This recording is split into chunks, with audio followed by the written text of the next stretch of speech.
Allahu Allahu Allahu Allah Allahu Allahu Allahu Allah وعلى آله وأصحابه ذوي الخير والإحسان أما بعد فأعوذ بالله من الشيطان الرجيم بسم الله الرحمن الرحيم كنتم خير أمة أخرجت للناس تأمرون بالمعروف وتنهون عن المنكر وتؤمنون بالله إلى آخر هذه الآية. صدق الله مولانا العظيم وبلغنا رسوله النبي الأمين المتين المختار الكريم ونحن على ذلك من الشاهدين والشاكرين والحمد لله رب العالمين. بارگاہ رسالت محاب صلی اللہ تعالی علیہ وسلم میں درود پاک کا ہدیہ پیش کریں. اللہم صلی علی سیدنا و مولانا محمد معدن الجود والکرم وآلہ واصحابہ الکرام ابنہ الکریم وبارک وسلم صلاة دائمة سرمدا ابدا. رب ذوالجلال قرآن عظیم میں ارشاد فرماتا ہے تم سب سے بہترین امت ہو انسانوں میں. یہ میرے مصطفیٰ کریم صلی اللہ تعالیٰ علیہ وسلم کی امت کے لیے خطاب آیا ہے. تم سب سے بہترین امت ہو انسانوں میں. کس وجہ سے بہترین ہو؟ اس کی وجہ بھی یہ بیان فرمائی کہ تم لوگوں کو اچھائی کا حکم دیتے ہو اور برائیوں سے روکتے ہو اور اللہ پر بغیر دیکھے ایمان لاتے ہو. یہ امت کی خصوصیات ہیں. خیر امت ہم اور آپ کو اللہ تعالیٰ نے فرمایا. میرے عزیزو، اللہ تعالیٰ کی طرف سے اگر کسی کو خطاب اور لقب ملے تو کتنی بڑی بات ہے. کسی بڑے نیتا نے کسی کو کچھ کہہ کر پکارا یا کسی کے باپ نے اپنے بیٹے کو کہہ کر پکارا، وہ فخر کرتا ہے. پیر نے اپنے مرید کو کچھ اچھے لقب سے پکارا، وہ فخر کرتا ہے. لیکن بندے کو اللہ خود اتنے بڑے لقب سے پکارے کہ تم سب سے بہترین امت ہو، تو اللہ تبارک و تعالیٰ نے یہ خطاب میں اگر کسی کو بیان کیا ہے تو صرف امت مصطفیٰ کو عطا کیا ہے. لیکن اس امت کی بڑی ذمہ داریاں ہیں، وہ ہر فرد کو جاننا چاہیے. یہ نہیں کہ صرف علماء، مبلغین، دعات صرف ان کی ذمہ داریاں نہیں. ہر فرد امت جو مومن ہے اسے سمجھنا چاہیے کہ اللہ نے مجھے خیر امت کہا تو کیوں کہا؟ اس لیے کہ اللہ تعالیٰ فرماتا ہے تم اچھائیوں کا حکم دیتے ہو اور برائیوں سے روکتے ہو. تو یہ خصوصیت تمہارے اندر ہمیشہ ہونی چاہیے. اسی لیے ایک بڑے دانشور نے کہا کہ برائیاں اس لیے زیادہ نہیں ہیں کہ اچھے لوگ کم ہو گئے. برائیاں اس لیے زیادہ نہیں ہو گئی یا ظلم اس لیے نہیں بڑھا کہ اچھے لوگ کم ہو گئے. اچھے لوگ ہیں. برائیاں اور ظلم اس لیے بڑھا کہ اچھے لوگ برائیوں کو دیکھ کر خاموش ہونے لگ گئے. اسی لیے کہا گیا ہے کہ جو ظلم کے خلاف اور برائیوں کے خلاف نہیں بولتا گویا کہ وہ ان برائیوں سے در پردہ راضی بھی رہتا ہے. خاموش رہنے کا مطلب کیا ہے؟ راضی رہنا. ہاں جتنی طاقت ہے، جتنی استطاعت ہے اتنی تو وہ روک تھام کرے. برائیوں کو دیکھنے کے بعد اس کا روکنا یہ امت کی خصوصیت ہے، امت محمدیہ کی خصوصیت ہے. اور جب آپ حق بات پر قائم ہیں تو باطل کو برداشت نہ کرنا یہ بھی ایمان کی علامت ہے. کسی باطل چیز کو نہیں برداشت کرنا یہ ایمان کی علامت ہے. میرے عزیزو، رسول کریم صلی اللہ تعالیٰ علیہ وسلم کے صحابہ اکرام کی یہی تو خصوصیات تھی کہ وہ غلط کے خلاف کھڑے ہو جاتے اور پھر یہ نہیں دیکھتے کہ ہماری تعداد کتنی ہے، کیونکہ امت کی خصوصیت یہ ہے کہ برائیوں سے روکنا ہے. اس زمین کو فساد سے بچانا بھی امت کی ذمہ داری ہے. آپ مجھے بتائیں، آپ گھر کے مالک ہیں، آپ گھر کے اونر ہیں، اپنے گھر کے اندر بیٹھے رہیں. چند اوباش لوگ، بدماش لوگ آپ کے گھر کے دروازے پر آ کر کوڑا کرکٹ ڈالتے ہیں، کچرا ڈالتے ہیں، غلاظت ڈالتے ہیں. آپ کے لکڑی کے دروازے کے باہر کچھ لوگ آ کر کے آگ جلاتے ہیں اور آپ گھر کے اندر کھڑکی سے دیکھ رہے ہوتے ہیں. مجھے بتاؤ کیا اس بندے کو عقل مند کہا جائے گا؟ بلکہ ہوتا تو ایسا نہیں ہے فوراً آپ دروازہ کھولیں گے انہیں بھگائیں گے. میرے گھر کے دروازے کے باہر یہ غلاظت کیوں ڈال رہا ہے؟ جھگڑے بھی ہو جاتے ہیں, جھگڑے بھی ہوتے ہیں. اور اگر آگ جلا رہا ہے, کوئی ہزار وجہ بیان کرے, نہیں میاں میں تو ٹھنڈی دور کرنے کے لیے, گرمی پیدا کرنے کے لیے آگ جلائے ہوں, لیکن آپ یہ کہیں گے میرے گھر کے دروازے کے پاس کیوں آگ جلا رہا ہے؟ کہیں یہ آگ لگ گئی میرے گھر پر تو کیا ہوگا؟ میرے عزیزو, اتنا احساس ہر ایک کو ہے کہ اپنے گھر کے دروازے کے پاس نہ کسی کو کوڑا کرکٹ ڈالنے دیتا ہے, نہ آگ جلانے دیتا ہے. تو پھر اندازہ کرو آپ امت مصطفیٰ ہو, اپنے معاشرے میں کسی زنا کرنے والے اور شراب والے کو کیسے برداشت کرتے ہیں؟ کیوں؟ آپ کو پتا ہے کہ بولوں گا تو پتہ نہیں کیا برا سمجھ لے گا. نہیں میرے عزیزو, وہ بھی امت کے لیے, جماعت کے لیے, معاشرے کے لیے ناسور بن جائے گا. آپ اگر برائیوں کو روکنے کی عادت ختم کر دیں گے تو پھر گھر تو جلنا ہے, وہ گھر کو آگ لگے گی. آج آپ سوچ رہے ہیں ان لوگوں کے بچے بیکار ہوئے ہیں نا, پڑوسیوں کے بچے آوارہ ہو گئے, بدماش سے تو برائیوں میں نہیں جاتے. ایسا نہیں ہو سکتا. یہ ہوا جب چلتی ہے تو پھر تمہارے گھر کے بچوں کو بھی وہ آگ میں ملوث کر دیتی ہے. گندگیاں جب باہر سے آتی ہیں تو آپ کے گھر کو بھی تباہ و برباد کرتی ہیں. اسی لیے مومنین کی یہ ذمہ داری ہے کہ اپنے معاشرے میں, اپنی کمیونٹی میں برائیوں کو برداشت نہ کریں. جتنی ممکن ہو, جتنی طاقت ہو, اس کا سد باب کریں, اس کو روکیں. اس کے روکنے کے بہت سارے طریقے ہیں, میں عرض کروں گا برائیوں سے کیسے اپنی قوم کو بچایا جائے. اس کے طریقے ہمارے بزرگوں نے ہمیں دیے ہیں. میں وہ طریقے اور علاج آپ کے سامنے رکھوں گا, لیکن پہلی بات اپنی ذمہ داری سمجھیں. حضور اکرم صلی اللہ تعالی علیہ وسلم کی حدیث پاک سے یہ بات معلوم ہوتی ہے, قیامت کے قریب جو مومنین کی جماعت ہے وہ کیسے ختم ہوتی چلی جائے گی. فرمایا گیا پہلے اچھائیوں کا حکم دینے والے ختم ہو جائیں گے, یعنی جو پازیٹو حکم دیتے تھے, میاں تم یہ کرو, تم یہ کرو, بھلائی کی طرف بلاتے تھے, یہ کم ہو جائیں گے, اور برائیوں کی طرف بلانے والے لوگ آ جائیں گے, ان کی کثرت ہو جائے گی. پھر چند دنوں کے بعد امت میں وہ جماعت آئے گی جو برائیوں سے روکتی تھی, وہ بھی ختم ہونے لگ جائیں گے.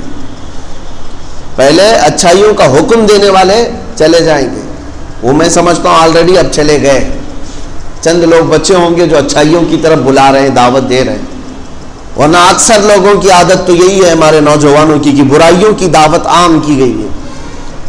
اب روکنے والے ابھی بھی موجود ہیں, لیکن حضور کی حدیث کا مفہوم ہے کہ ایک زمانہ آئے گا کہ برائیوں سے روکنے والے بھی ختم ہوتے چلے جائیں گے, بلکہ برائیوں کو کرنے والوں کو کرنے دیا جائے گا, اجازت عام کر دی جائے گی, اجازت عام کر دی جائے گی. برائیوں سے روکنے والا دور ختم ہوتا چلا جائے گا. میرے عزیزو, اس کے بعد آخری زمانہ, میرے آقا صلی اللہ تعالی علیہ وسلم ارشاد فرماتے ہیں, وہ دور بھی آئے گا جب لوگ برائیوں کو نیکی سمجھنے لگ جائیں گے, گناہوں کو نیکی سمجھ کر کے کرنے لگ جائیں گے. مجھے آج بڑی شدت سے اس بات کا احساس ہو رہا ہے. سچ فرمایا مخبر صادق صلی اللہ تعالی علیہ وسلم. ایک وقت تھا کہ حجاز, نجد, عرب شریف, جس کو آج سعودی عرب کہا جاتا ہے, نام انہوں نے اپنا رکھا سعودی, ورنہ وہ عرب شریف ہے. میرے مصطفیٰ کریم صلی اللہ تعالی علیہ وسلم کا مسکن ہے, مولد ہے. حضور اکرم صلی اللہ تعالی علیہ وسلم کا مقام پاک ہے. عربوں میں پہلے سے یہ رواج رہا کہ وہ برائیوں کو برداشت نہیں کرتے تھے, اچھائیوں کا حکم دیتے تھے. آپ کو پتہ ہے عرب میں چاہے وہ اب کی حکومت ہی کیوں نہ ہو, نجدی حکومت کے آنے کے بعد بھی وہاں ایک شعبہ, ایک ڈپارٹمنٹ قائم کیا گیا تھا, الامر بالمعروف والنہی عن المنکر نام سے, جس کا مطلب یہ ہوتا ہے کہ اچھائیوں کا حکم دینا اور برائیوں سے روکنا. قرآن پاک میں یہ لفظ آیا ہے.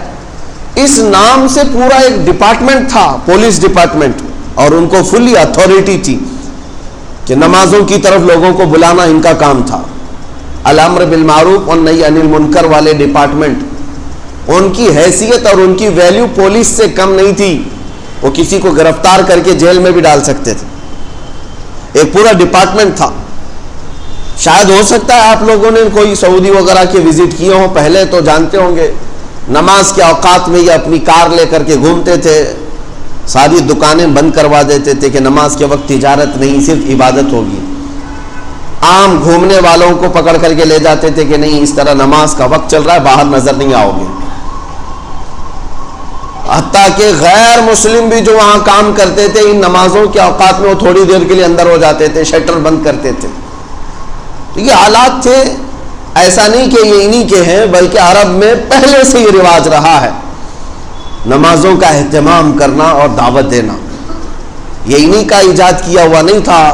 امت مصطفیٰ صلی اللہ تعالی علیہ وسلم میں برسوں سے وہاں پر خیر کی دعوت دینے کا نظام تھا, اور برائیوں سے روکنے کا بھی معاملہ اتنا سخت تھا کہ چاہے وہ ترکی حکومت کیوں نہ رہی ہو, خلافت عثمانیہ کا دور ہو یا ان سے پہلے خلافت بنو عباس, خلافت امویہ یا خلافت راشدہ, ان سب زمانوں میں عرب میں حالات ایسے تھے کہ برائیاں کرنے والے کو اتنی سخت سزائیں تھیں کہ شراب پیتے ہوئے پکڑے جانے والے پر کوڑے لگائے جاتے, زنا میں اگر رنگے ہاتھوں پکڑا جائے تو اسے سنسار یا قتل کر دیا جاتا.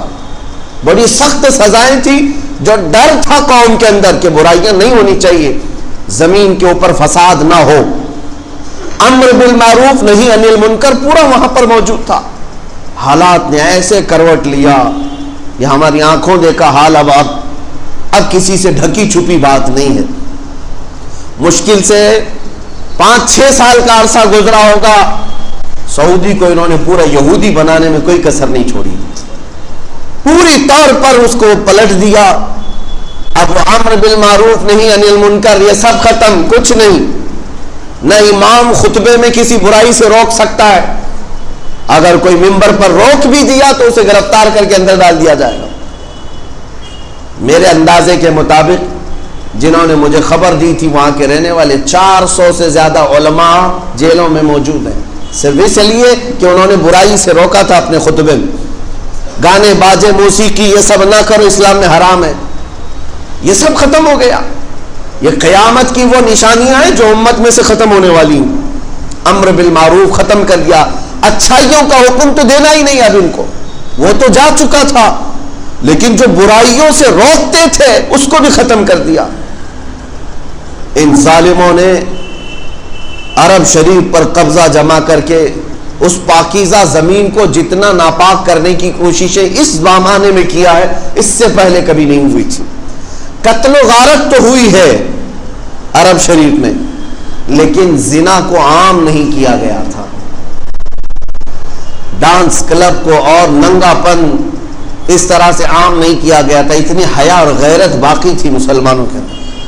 جنگوں میں لڑائیاں ہوتی ہیں اور قتل و غارت تو ہو جاتی ہے, لیکن حیا سوز اخلاق جو ایمان کا قتل کر دیتے ہیں وہ افعال آج وہاں پر پرمیٹڈ ہو گئے, اجازت شدہ ہو گئے. بڑے بڑے باہر سے بلا کر کنسرٹ کروائے جائیں, بڑے بڑے ایکٹر ایکٹریس کو بلا کر کے انہیں ننگا ناچ دکھایا جائے, مرد و زن کا اختلاط عام کیا جائے, عورتیں مرد ایک ہی ساتھ ناچیں. یہ وہی سعودی ہے جس میں آج ہر چیز رواج پا رہی ہے. وہاں بیچ بنائی جا رہی ہے جہاں ننگے سوئیں گے, اور انہوں نے سارے یورپین کنٹریز کے لیے اپنے ویزے کو عام کر دیا. 5 منٹ میں کوئی ویزا بنا کر کے سعودی جہاں چاہے گھوم سکتا ہے. اس خطے کو جو میرے آقا صلی اللہ تعالی علیہ وسلم نے حرم قرار دیا اور فرمایا تھا کہ یہاں غیر مسلمین کا داخلہ ممنوع ہے, آج تک لکھا ہوا تھا, اب یہ اس کو بھی ختم کرنے جا رہے ہیں. عورتوں کا حجاب ختم ہو جائے, کچھ نہیں, جیسے رہنا چاہیں ویسے رہیں, پابندی نہیں ہے. نماز کے اوقات میں جو پابندی تھی اس کو بھی ہٹا دیا گیا کہ نہیں آپ نماز کے وقت میں اپنی دکان جاری رکھ سکتے ہیں, بازار کریں, جو کچھ کرنا ہے کریں. اسلامی ملک تھا, میرے مصطفیٰ کریم صلی اللہ تعالی علیہ وسلم کا بسایا ہوا معاشرہ تھا. دنیا میں خرابیاں پھیل رہی ہیں, لیکن درد وہاں سے ہوتا ہے کہ جس پاکیزہ زمین پر میرے آقا آرام فرما ہے اس زمین کو ان ظالموں نے اپنے پنجوں سے برباد کر رکھا۔ اتنا ہی نہیں میرے عزیزو، انہوں نے اذانوں کی آواز کو کم کروا دیا۔ کون غیر مسلم سننے والا تھا؟ 100% مسلمان تھے، لیکن حکومت کی طرف سے یہ پابندی آئی کہ اذانوں کی آواز کو کم کر دیا جائے، غیر ضروری ہے۔ جس کو اوقات معلوم ہے وہ خود نماز کے لیے چلا جائے گا وقت پر، تیز آواز سے اذان دینے کی ضرورت نہیں ہے۔ کن کن چیزوں کو یہ روکتے چلے گئے۔ یہ وہی زمانہ ہے جس کو میں کہہ رہا ہوں کہ برائیوں سے روکنا تو ختم، انہوں نے برائیوں کو نیکیاں سمجھنا شروع کر دیا۔ آج آپ کو پتا ہے پہلی مرتبہ تاریخ میں ان کی کرسمس ڈے پوری سعودی عرب میں دھوم دھام سے منائی گئی، دھوم دھام سے منایا گیا۔ اس میں باہر سے ایکٹر اور ایکٹریس اور گلوکار بلائے گئے۔ ابھی ہیپی نیو ایئر منانے کی تیاریاں ہیں۔ مجھے اس بات کا سوال ہے میرے عزیزو، ہم جب آواز اٹھاتے تھے کہ میرے نبی پاک صلی اللہ تعالی علیہ وسلم کی ولادت کا دن بھی منانے دیا جائے، تو ان کے ہاں سے شرک اور بدعت کے فتوے آتے تھے کہ نبی کریم صلی اللہ تعالی علیہ وسلم کی میلاد منانا جائز نہیں، اسلام میں ثابت نہیں، اور کرسمس منانا جائز ہو گیا۔ ہیپی نیو ایئر کے لیے پورا ملک سجانا جائز ہو گیا۔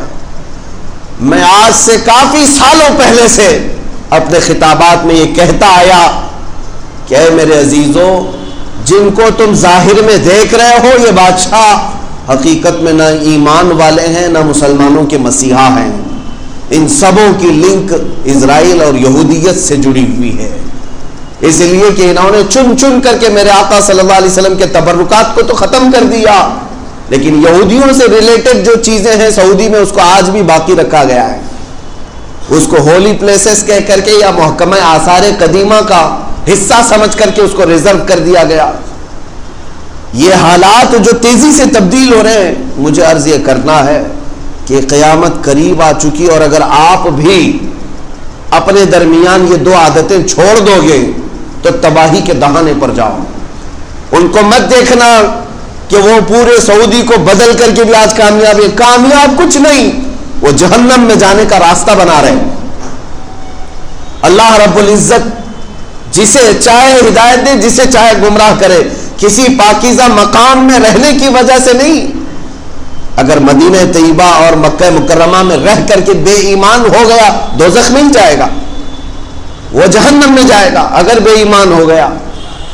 لیکن آپ اس کو آئیڈیل اور ماڈل نہ سمجھیں کہ سب کچھ تو وہاں ہو رہا ہے، اب یہاں پر بھی کر لیں گے، ان پر عذاب آنے والا ہے۔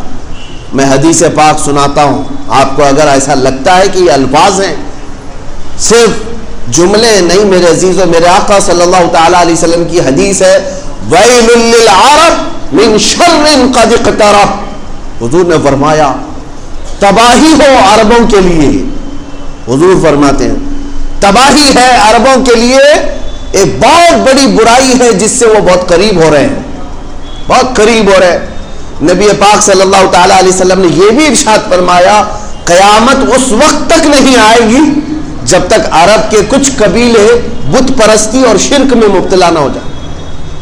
کچھ قبیلے ایسے ہوں گے جو بت پرستی کریں گے اور شرک میں مبتلا ہو جائیں گے۔ وہ بھی دیکھا ہم نے، انہوں نے تو مندروں کی وہاں پر اوپننگ شروع کر رکھی ہے۔ کون کرے گا اس میں پوجا پاٹ؟ کون کرے گا؟ جب آپ پورے کے پورے مسلمان کنٹری کے ہو تو پھر یہ عبادتیں کون کرے گا؟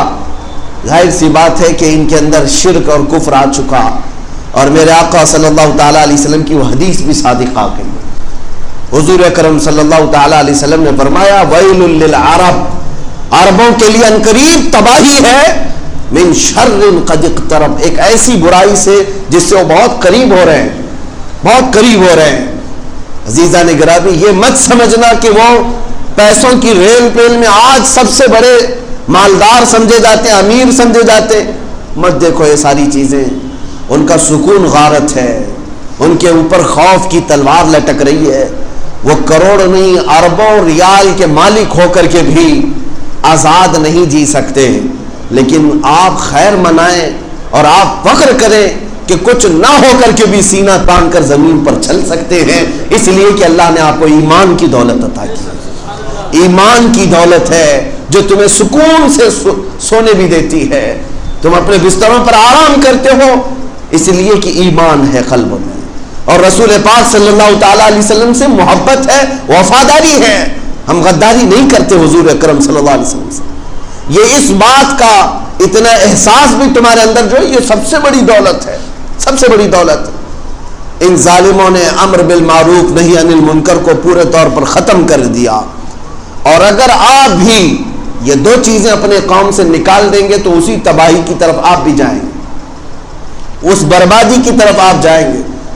میں آپ کو بتاؤں، آج آپ اتنا ہی دیکھ رہے ہیں نا کہ پیٹرول ہے ان کے پاس، ڈیزل ہے ان کے پاس، سب کچھ ہے، اور پیسہ ہی پیسہ ہے، پیسہ ہی پیسہ ہے۔ سارے لوگ یہ سمجھ رہے ہیں عرب میں جانا چاہیے، انہی کے پاس تو سب پیسہ ہے، ان کو صاف زمین پھاڑ کر کے دیا جا رہا ہے۔ اتنا ہی نہیں، اور بھی میرے آقا نے فرمایا ہے، اتنا ہی نہیں، صرف پیٹرول ڈیزل ہی نہیں ملا ان کو، گیس۔ اللہ کے حبیب صلی اللہ علیہ وسلم نے یہ بھی فرمایا قیامت کے قریب دریائے فرات میں سونے کا پہاڑ نکلے گا۔ دریائے فرات یہ عراق میں موجود ہے، آج جہاں قتل و غارت ہے، نہتے لوگ ہیں، غریب ہیں، ان کے پاس بھی پیٹرول کی بہت بڑی قیمت موجود ہے، لیکن سب امریکہ چوس رہا ہے، کھا رہا ہے۔ ان کو اور بھی دیا جائے گا، اور بھی دیا جائے گا۔ حدیث پاک میں کہ دریائے فرات سے سونے کا پہاڑ ظاہر ہوگا، لیکن ساتھ میں میرے آقا نے فرمایا، حضور صلی اللہ علیہ وسلم فرماتے ہیں اگر تم میں سے کوئی زندہ رہے اس وقت تک تو خبردار اس سے ایک ذرہ بھی نہ لینا، اس سے ایک ذرہ بھی نہ لینا، جو لینے جائے گا وہ تباہ و برباد ہو جائے گا۔ جو بھی وہاں پر لالچ میں، ارے پہاڑ ہے تو ہم بھی تھوڑا کچھ خرچ کر کے لے کے آ جائیں، ایمان بھی جا سکتا ہے اور تم تباہ و برباد بھی ہو سکتے ہو اور اللہ کے عذاب میں گرفتار بھی ہو سکتے ہو۔ جب نبی پاک صلی اللہ تعالیٰ علیہ وسلم نے یہ بشارتیں دی ہیں، اس سے بھی بڑے پیسے ان کے پاس آئیں گے، اس سے بھی بڑا مال آئے گا، لیکن آئیڈیل تمہارے لیے یہ لوگ نہیں ہیں، تمہارے لیے آئیڈیل رسول اللہ کی ذات اور ان کے فرزان صحابہ کی ذات ہے۔ انہیں دیکھیں ہم اپنی زندگی گزارے ہیں۔ آج یہ دو چیزوں کی طرف میں تنبیہ کرنا چاہتا ہوں کہ اچھائیوں کا حکم دینا شروع کریں اور برائیوں سے روکیں جتنا ہو سکے۔ قیامت کے دن ایک بندہ جو تمہارا پڑوسی ہوگا وہ آئے گا، اللہ کی بارگاہ میں مقدمہ کرے گا۔ آج سب نماز کے لیے آئے نا، ایک شخص مقدمہ کرے گا، وہ بے نمازی تھا، اسے پکڑا جائے گا اور اسے دوزخ کی طرف فرشتے کھینچ رہے ہوں گے۔ وہ کہے گا رب ذوالجلال، میرا پڑوسی تو آج جنت میں جا رہا ہے۔ کہا وہ نمازیں اس کی تھی، پوری نماز پڑھتا تھا، تو کہے گا اے رب ذوالجلال، وہ نماز تو پڑھتا تھا لیکن زندگی بھر کبھی مجھے ایک بار بھی نماز کے لیے بلایا نہیں تھا۔ تو اسے بھی روک لیا جائے گا، اسے بھی روک لیا جائے گا۔ کیا تیرا حق نہیں تھا کہ تو اپنے پڑوسی کو اچھائی کی دعوت دے، اس لیے کہ تو خیر امت میں سے تھا؟ تأمرون بالمعروف، تم اچھائیوں کا حکم دینے والے لوگ، تم دیکھ کر کے بھی خاموش کیسے رہ سکتے ہو؟ کسی کو دیکھو تو اسے نماز کی دعوت دینا یہ اچھائیوں کا حکم ہے۔ اخلاق خیر، اچھے اخلاق کی طرف دعوت دینا یہ تمہاری خصوصیت ہے۔ ہم ہوتا یہی تھا بچپن میں اپنے بچوں کو ماں باپ سکھاتے تھے تمیز، اخلاق کیا ہے، یہ اچھائیوں کی دعوت تھی، یہ بھی ختم کر دیا آج معاشرے سے۔ آج آپ اپنے بچوں کو بٹھاؤ اور انہیں یہ درس دو کہ بیٹا بڑوں سے بات کرنا ہے تو سلیقہ کیا ہونا چاہیے، مصافحہ کرو تو کس طرح کرو۔ ابھی تو یہاں پر سکھاتے ہینڈ شیک کرو بیٹا، کس کے طریقے تم ڈال رہے ہو اس کے اندر، ہاں اس کو تھینک یو بولو بیٹا۔ سب چیزیں تم نے انگریزوں کی اور یہودیوں عیسائیوں کی ڈال دی۔ خاص طور پر میرے مصطفیٰ کریم صلی اللہ علیہ وسلم کی امت میں ہیں آپ، اس بچے کو بچپن سے ہی یہ تربیت، یہ اخلاق خیر کی دعوت دینی چاہیے۔ لقمان حکیم جن کا ذکر قرآن پاک میں آیا ہے، وہ نبی نہیں تھے لیکن ان کے نام سے پوری سورہ آئی ہے 21ویں پارے میں۔ کس وجہ سے جانتے ہیں؟ لقمان حکیم نے اپنے بیٹے کو جو نصیحتیں کی ہیں، اپنے بیٹے کو، وہ نصیحتیں تو اللہ نے قرآن میں بیان کر دیا۔ وَإِذْ قَالَ لُقْمَانُ لِابْنِهِ وَهُوَ يَعِظُهُ يَا بُنَيَّ لَا تُشْرِكْ بِاللَّهِ یاد کرو جب لقمان نے اپنے بیٹے سے کہا نصیحت کرتے ہوئے، اے بیٹے اللہ کے ساتھ کسی کو شریک نہیں ٹھہرانا. یہ نصیحتیں ہیں جو باپ بیٹے کو کرنا چاہیے. یا بنی اقیم الصلاۃ، اے بیٹے نماز ہمیشہ پڑھنا. لقمان حکیم نے اپنے بیٹے کو نصیحت کی تھی. وَأْمُرْ بِالْمَعْرُوفِ وَانْهَ عَنِ الْمُنْكَرِ وَاصْبِرْ عَلَى مَا أَصَابَكَ. اچھائی کی بات کرنا، برائیوں سے روکنا، اور جو مصیبت آئے اس پر صبر کرنا. لقمان حکیم اپنے بیٹے کو کہہ رہے یا بنی انها ان تک مثقال حبۃ خردل، کہتے ہیں اے بیٹے اگر برائی تو رائی کے دانے کے برابر بھی کرے، چاہے وہ آسمانوں میں جا کر کرے گا یا زمین کے اندر جا کر کے کرے گا، یأتی بہ اللہ، اللہ وہ تجھے سامنے لا کر دکھائے گا. یہ بیٹے کو نصیحت ہے، کس کی؟ باپ کی.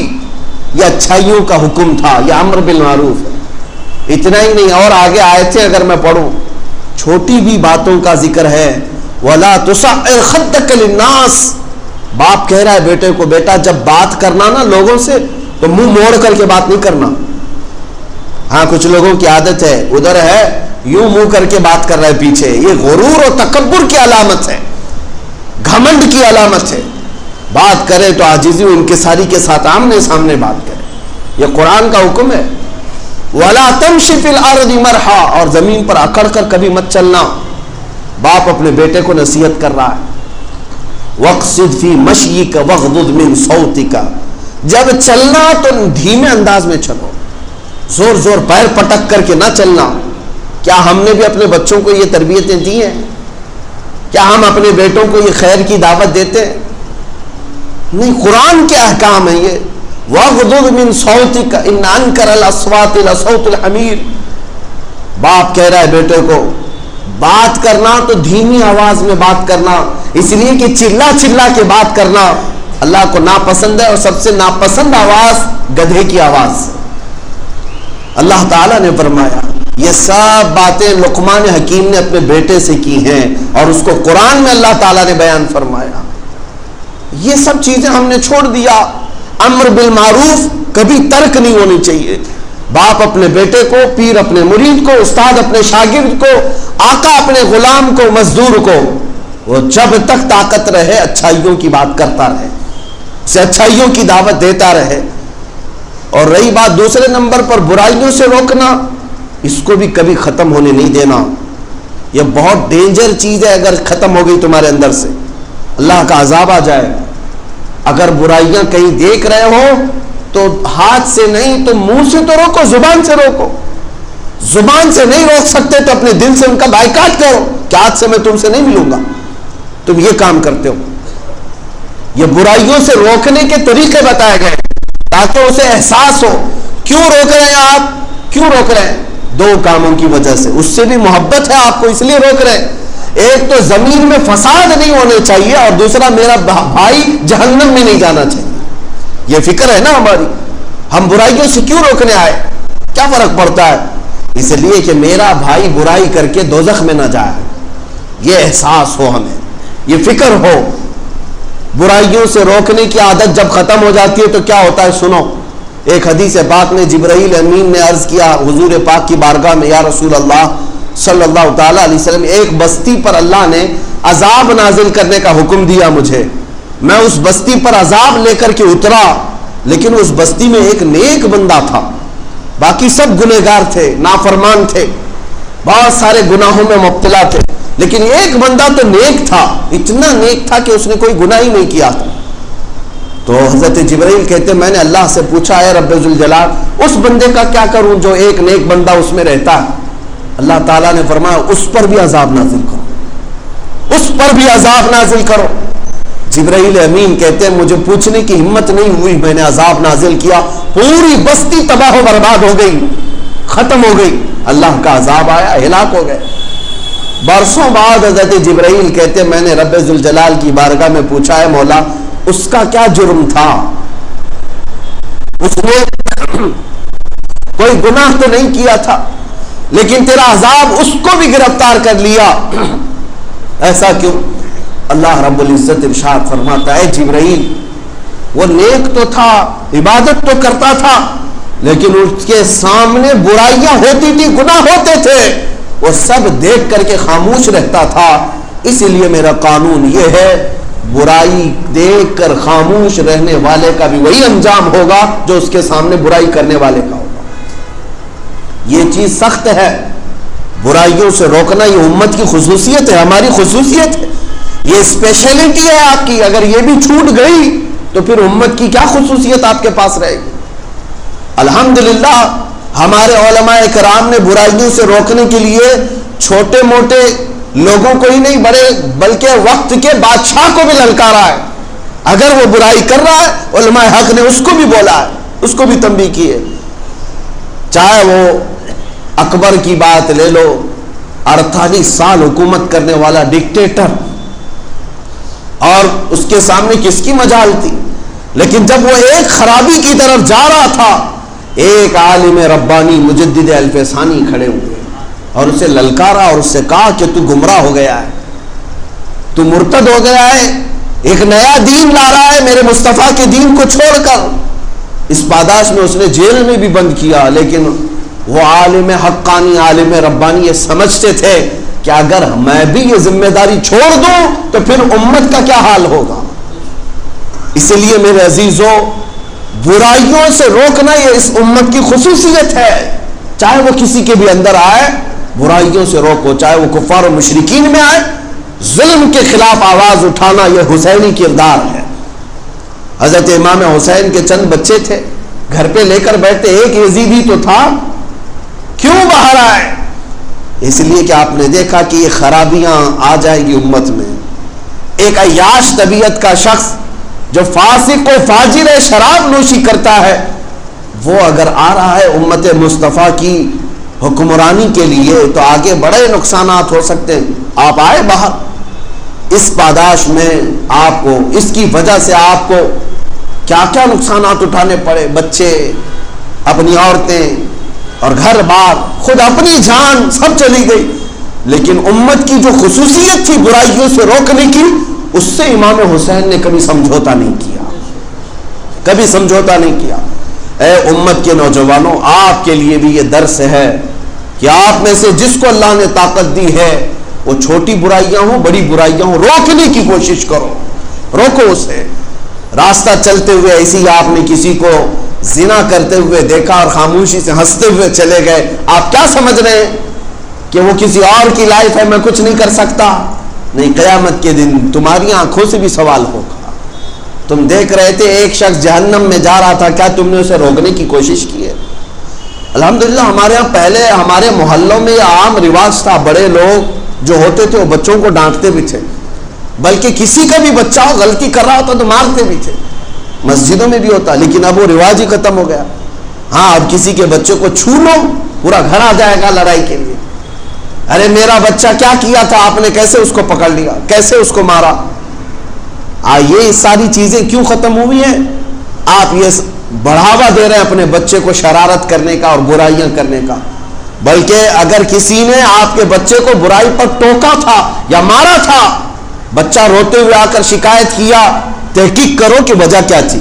یہ نہیں کہ غصے میں دشمنی نکالنے کے لیے اس کے پاس جائیں، تحقیق کرو کیا بچے نے حقیقت میں غلطی کی تھی، تو پھر جا کر کے جس نے روکا تھا اس کا شکر ادا کرو اور اپنے بچے کو اور تنبیہ کرو، پھر دیکھنا اگلی بار اس بچے کی ہمت نہیں ہوگی۔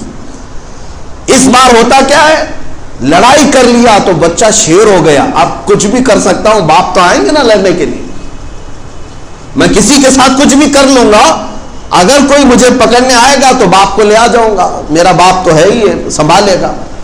یہ بچوں کو برائیوں کی طرف بڑھانا اور انہیں حوصلہ دینا اور انہیں گمراہ کرنے کا سارا ذمہ انہی لوگوں کے سر پر آئے گا جو ماں باپ ہیں۔ ان برائیوں سے روکنے کے لیے بھی اپنے گھروں میں طریقے بنائیں۔ اچھا، میں نے جو علاج اور طریقہ بتایا تھا اس کی طرف آپ کو اشارہ کر کے چلتا ہوں۔ ظاہر سی بات ہے اسلامی حکومت میں تو ہم رہ نہیں رہے، ہمارے ہاں جمہوریت ہے، یہاں پر ایک ڈیموکریسی ہے، آپ کو اختیارات دیے گئے ہیں آزادی سے جینے کی۔ اسلامی حکومت ہوتی تو وہاں قاضی اسلام، حاکم اسلام، ان کو حکم تھا کہ وہ برائیوں کو طاقت سے روکیں، ان کو تو اجازت ہے، مسلمان کو روکے وہ برائی کرنے سے، یا ملک میں رہنے والے، جیسے یہاں کی پولیس کو بھی اجازت ہے، اختیار ہے کہ وہ برائیوں سے روکے، لیکن یہ کیا روکیں گے؟ یہ خود ہی اٹھاتے ہیں کہ کچھ دھندا کرو، ہم سپورٹ کریں گے۔ ہاں یہ سب تو باتیں آتی ہیں، ہم نے سنا بھی ہے بہت ساری جگہوں پر، سارے لوگوں کے لیے نہیں کہتا۔ نشہ کا کاروبار کرنے والوں کو بہت زیادہ سپورٹ کرنے والے کون ہوتے ہیں؟ اگر یہ چاہیں تو 5 منٹ میں سب کو روک دیں، بند کر دیں۔ یہ بزنس بھی ہوتا ہے، سب کچھ پتا ہے، کہاں سے مال آتا ہے، کہاں بکتا ہے، یہ پولیس والوں کو بھی پتہ رہتا ہے، لیکن چھوٹ دی جاتی ہے۔ یہ برائیوں سے روکنے کا طریقہ نہیں ہے، یہ نہیں ہے طریقہ۔ برائیوں سے روکنے کا طریقہ یہ اپنا ہو یا غیر ہو، میری زمین کو ناپاک نہیں کرنا چاہیے۔ اب میں آپ کو بتاتا ہوں مسلمانوں کو کیا کرنا چاہیے آپس میں۔ اس میں فرمایا گیا کہ اگر تم کسی کو کھلے عام حرام کاریوں میں مبتلا دیکھو تو شرعی طور پر تمام مسلمان اس کا بائیکاٹ کریں۔ اگر محلے میں، معاشرے میں کوئی سودی کاروبار کرتا ہے، میرے آقا کی حدیث ہے، جس نے سود کا ایک لقمہ کھایا، سود کا ایک درہم کھایا، گویا کہ کعبے کے سامنے اپنی ماں سے زنا کرنے کے برابر۔ اتنا بڑا گناہ ہے۔ سود کو عام سمجھتے ہیں مسلمان آج، یا ان کا دیکھا دیکھی سمجھتے ہیں کہ راتوں رات امیر بن جائیں گے۔ تمہارے لیے سخت حرام ہے، اور سب سے خطرناک قسم کا حضور اکرم صلی اللہ علیہ وسلم نے اس کو گناہ بتایا، اور اتنی بڑی وعید میں نے سنا بھی نہیں۔ ارے کعبے کے سامنے ماں سے زنا کرنے کے برابر ہے سود کا ایک لقمہ کھانا۔ اور جب اتنا بڑا گناہ اپنے معاشرے میں دیکھ رہے ہیں تو آپ کیا کرتے ہیں؟ اس کے ساتھ روکنے کی کوشش کرنی چاہیے۔ نہیں رکتا، وہ کیوں نہیں رک رہا ہے وہ بھی میں آپ کو بتاؤں۔ سود کے پیسے جمع کرتا ہے، سال میں ایک مرتبہ بڑی دعوت کرتا ہے، آپ کو بھی بلایا، ان کو بھی بلایا، اور صاحب سینہ چوڑا کر کے اس کے گھر پر چلے گئے، ہاں حاجی صاحب، اور گل پوشی بھی کیا اور چلے آئے۔ اس سے کیا ہو گیا؟ اسے کبھی احساس نہیں ہوگا کہ وہ گناہ کر رہا تھا۔ سب کا جو سپورٹ حاصل ہے نا، سب کی جو مدد حاصل ہے، اسے احساس ہی نہیں ہوگا کہ وہ کچھ گناہ کر رہا ہے۔ وہ سمجھے گا میں تو اچھا ہی کر رہا ہوں، دیکھو میرے ساتھ سب اچھے اچھے لوگ بھی آتے ہیں، نیک لوگ بھی آتے ہیں، حاجی صاحب بھی آتے ہیں، مولانا لوگ بھی آتے ہیں۔ پیسوں کے بل بوتے اگر کوئی گناہوں پر اسی طرح اڑا رہا تو اس کی ذمہ دار وہ لوگ بھی ہیں جو اس کا سپورٹ کرتے ہیں۔ ہونا کیا چاہیے؟ تمامی مسلمان اتحاد اور اتفاق کے ساتھ ایسے گناہوں کو روکنے کے لیے اس کا بائیکاٹ کریں۔ چند ہی دنوں میں عقل ٹھکانے پر آئے۔ اگر گھر کے کوئی معاملات ہوں، کوئی ایک بندہ تو کھڑے ہو کر کے کہہ دے آپ کے گھر پر کھانا حلال نہیں ہے، سود کا کاروبار چھوڑ دو، انشاءاللہ ہم آپ کے ساتھ حاضر ہوں، آپ کے ساتھ آئیں گے۔ احساس تو پیدا ہونے دو، ہم احساس بھی نہیں کرنے دیتے۔ یہ صرف سود کی ایک مثال میں نے بتایا۔ ہر گناہ پر جو چوری کرتا ہو، شراب نوشی کرتا ہو، یا جوا کھیلتا ہو، یا نشہ بیچتا ہو، کرتا ہو، ان سب کے ساتھ بھی دیگر سارے مومنین کے لیے ضروری ہے کہ ان کی اصلاح کے لیے، یہ نہیں کہ ان کو نکال کر پھینکنے کے لیے، ان کی اصلاح کے لیے کوئی طریقہ اپناؤ تاکہ وہ بھی صحیح ہو جائیں اور تمہارے شانہ بشانہ جنت میں جا رہے ہیں، گناہ کر کے وہ دوزخ میں نہ جائیں۔ مجھے کتنی بہترین بات یاد آتی ہے، حجت الاسلام علامہ حامد رضا خان رحمۃ اللہ علیہ، اعلیٰ حضرت کے بڑے شہزادے ہیں۔ اعلیٰ حضرت امام محمد رضا فاضل بریلوی رضی اللہ تعالیٰ عنہ نے فرنگی محل کے، فرنگی محل لکھنؤ میں ہے، بڑے علماء وہاں پر بھی رہے، ایک مرکز رہا ہے پہلے علماء کا۔ ایک بڑے مولانا تھے، ان پر کسی بات پر اعلیٰ حضرت نے فتویٰ دیا تھا کہ یہ گمراہی ہے، اس طرح آپ کو نہیں کہنا چاہیے، اور آپ فوراً توبہ کر لیں، اس سے باز آ جائیں۔ ان کے پاس فتویٰ پہنچا، خط پہنچا، لیکن وہ اس سے رجوع نہیں کیے۔ فتویٰ دیکھا، رکھ دیا۔ گمراہی کی بات بہت الگ ہوتی ہے۔ اتفاق ایسا ہوا کہ اعلیٰ حضرت کے بڑے بیٹے حجت الاسلام حامد رضا خان رحمۃ اللہ علیہ ایک کسی جلسے میں تھے، تو وہ فرنگی محل کے حضرت بھی اسی جلسے میں تھے، سٹیج پر آئے۔ ان کے ہزاروں کے مریدین وہاں پر تھے، فرنگی محل والے بزرگ کے ہزاروں مریدین ہیں، اور حجت الاسلام حامد رضا خان رحمۃ اللہ علیہ اکیلے گئے۔ تو جب وہ اسٹیج پر فرنگی محل والے بزرگ ملنے کے لیے آئے، علامہ حامد رضا خان نے اپنا ہاتھ نیچے کر لیا، کھینچ لیا اور کہا میں آپ سے مصافحہ نہیں کر سکتا، آپ سے میں مصافحہ نہیں کر سکتا، اس لیے کہ آپ نے گمراہی کا قول کیا ہے۔ جب تک آپ توبہ نہیں کریں گے، جب تک آپ باز نہیں آئیں گے۔ سٹیج پر بیٹھی ہوئے ماں، ان کے ہزاروں مریدین ہیں وہاں پر، چاہتے تو حملہ کرتے، میرے پیر کی بے حرمتی کرنے والا یہ بریلی والا کون ہے؟ بے خوف ہے، کیوں؟ امت کی یہی خصوصیت ہے، امت کی خصوصیت یہ ہے۔ آپ نے مصافحہ نہیں کیا، ہٹا لیا، دور ہٹ گئے، اور اس کے بعد وہ بھی نفس پرست نہیں تھے، فرنگی محل کے بڑے بزرگ تھے، وہ آئے، سارے لوگوں کو جمع کیا اور کہا اے لوگوں سنو، تم ذرا برابر بھی ان کے بارے میں بدگمانی نہ کرنا، انہوں نے جو حکم صادر کیا ہے وہ بالکل حق ہے، میں تم سب کو گواہ بنا کر اللہ کی بارگاہ میں توبہ کرتا ہوں، اور توبہ کا معاملہ میرا اور اللہ کا ہے، تم سارے لوگ بیچ میں یہ نہ کہنا کہ توبہ کیوں کیا، یہ میرا اور اللہ کا معاملہ ہے، میں اپنے رب کو راضی کرنے کے لیے توبہ کر رہا ہوں۔ توبہ کیا، اور جانتے ہیں اسٹیج کی بات ہے، اس فرنگی محل کے بزرگ نے توبہ کیا، اس کے بعد پھر پلٹ کر کے آئے حجت الاسلام سے کہا آپ تو مصافحہ کر سکتے ہیں۔ حامد رضا خان حجت الاسلام نے مصافحہ نہیں بلکہ فوراً ان کے قدموں پر جھک کر چوم لیا، اعلیٰ حضرت کے بیٹے ہیں، وہ فرنگی محل کے بزرگ کے قدموں کے نیچے جھک کر ان کے پیروں کو چوم لیا۔ یہ امت کی خصوصیت ہے، چاہے تو برائیوں سے روکے اور جب کوئی توبہ کرے تو اس کو عار نہ دلائے کہ دیکھا ایسا غلط تھا میرے کہنے کی وجہ سے توبہ کیا، نہیں، ایک ہمارا بچھڑا ہوا بھائی جب واپس آ جائے یقیناً اس کا قدم ہمارے لیے چومنے کے قابل ہے، بچھڑا ہوا بھائی جب آ جائے اسے عزت و احترام کے ساتھ گلے سے لگایا جائے۔ اللہ تعالی ہمیں خیر کی دعوت دینے اور برائیوں سے روکنے کی توفیق عطا فرمائے۔ مولا تبارک و تعالیٰ نے جو ہمیں خیر امت بنایا اس کا حقیقی مصداق بننے کی توفیق عطا فرمائے۔ وآخر دعوانا الحمدللہ رب العالمین۔ السلام علیکم۔